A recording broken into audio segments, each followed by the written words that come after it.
नमस्ते। आज बात करेंगे गुस्से की। पता है कभी कभी हमारा गुस्सा ना सिर्फ गुस्सा नहीं होता है, किसी एक सिचुएशन को लेके नहीं होता है, बल्कि वो एक स्टोर्ड एंगर होता है। कई दिनों का, कई महीनों का, या तो फिर कभी कभी ना कई सालों का एंगर होता है। और ऐसे गुस्से को किसी क्विक ट्रिक से नहीं, बल्कि स्लो और ऑनेस्ट वर्क से ही ना रिलीज किया जा सकता है। आज मैं आपसे शेयर कर रही हूँ लॉन्ग टर्म के गुस्से को धीरे धीरे रिलीज करने का एक प्रैक्टिकल तरीका। फर्स्ट है, अपने गुस्से को वैलिड मानिए। लॉन्ग टर्म एंगर ना हमारे अंदर इसलिए इकट्ठा हो जाता है क्योंकि बहुत टाइम तक हमारे साथ में कुछ गलत किया होता है। हमने बहुत टाइम तक किसी चीज की डिसअपॉइंटमेंट फेस की होती है, और उस बात से ना हीलिंग तब शुरू होती है जब हम ये एक्सेप्ट करते हैं कि बहुत टाइम से हमारे साथ में कुछ गलत हो रहा है। सेकेंड स्टेप है, सरफेस नहीं बल्कि रियल रीजन समझिए। खुद से शांत होकर पूछना कि एक्चुअली में रियल रीजन क्या है, क्यों हमें बार बार डिसअपॉइंटमेंट फील हो रही है, क्यों हम बार बार हर्ट हो रहे हैं, और क्यों हम हमारे गुस्से को निकाल नहीं पा रहे हैं। ऐसा क्या रीजन है जिसको हम एड्रेस नहीं कर पा रहे हैं। क्योंकि कई बार ना हमारे गुस्से के पीछे कोई ना कोई एक स्ट्रॉन्ग रीजन होता है, कोई बिट्रेयल, कोई दुख, कोई तकलीफ, या फिर कोई अनरिजॉल्व्ड इशू, जिसको आइडेंटिफाई किए बिना गुस्से पे कंट्रोल पाना ना मुश्किल हो जाता है। थर्ड स्टेप है, पुराने सीन्स को रिप्ले करना बंद करो। हमारा माइंड ना हमारे हर्ट को रिप्ले करता है प्रोटेक्शन के लिए, पर वही चीज ना हमको अटका के रख देती है। जब जब माइंड पास्ट की मेमोरीज को बार बार रिप्ले करने लगे, जब जब पास्ट की मेमोरीज बॉदर करने लगे ना, तब तब खुद से ये कहो कि ये एंड हो चुका है, ये चैप्टर अब खत्म हो चुका है, और अब बारी है, या फिर अब टाइम आ चुका है नेक्स्ट चैप्टर को स्टार्ट करने का। फोर्थ स्टेप है, गुस्से को बॉडी से रिलीज करो। लॉन्ग टर्म एंगर ना बॉडी में स्टोर हो जाता है, इसलिए बॉडी को जरूरत होती है मूवमेंट की, उस स्ट्रेस को रिलीज करने के लिए। अकेले वॉक करना, कोई फिजिकल एक्टिविटी करना, डांसिंग करना, रनिंग करना,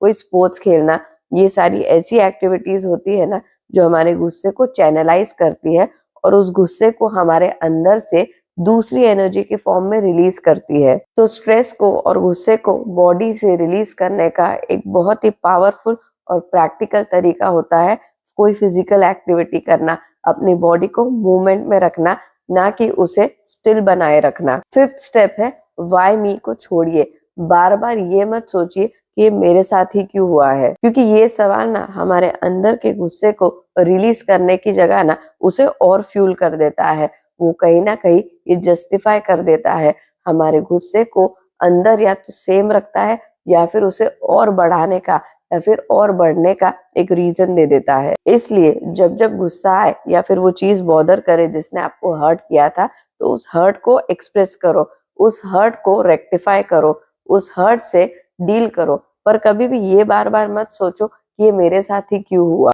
सिक्स्थ और बहुत ही इंपॉर्टेंट स्टेप है, क्लोजर ना दूसरे लोगों से एक्सपेक्ट मत करो, बल्कि खुद अपनी लाइफ में ऐसे चैप्टर्स को खुद क्लोज करो। क्योंकि कई लोग ना हमारे साथ में बहुत कुछ गलत करते हैं, पर उसके बाद में भी ना तो अपनी गलती मानते हैं, ना ही हमसे माफी मांगते हैं, ना ही अपनी गलती को या फिर उन्होंने जो गलत किया होता है उसे एक्सेप्ट करते हैं।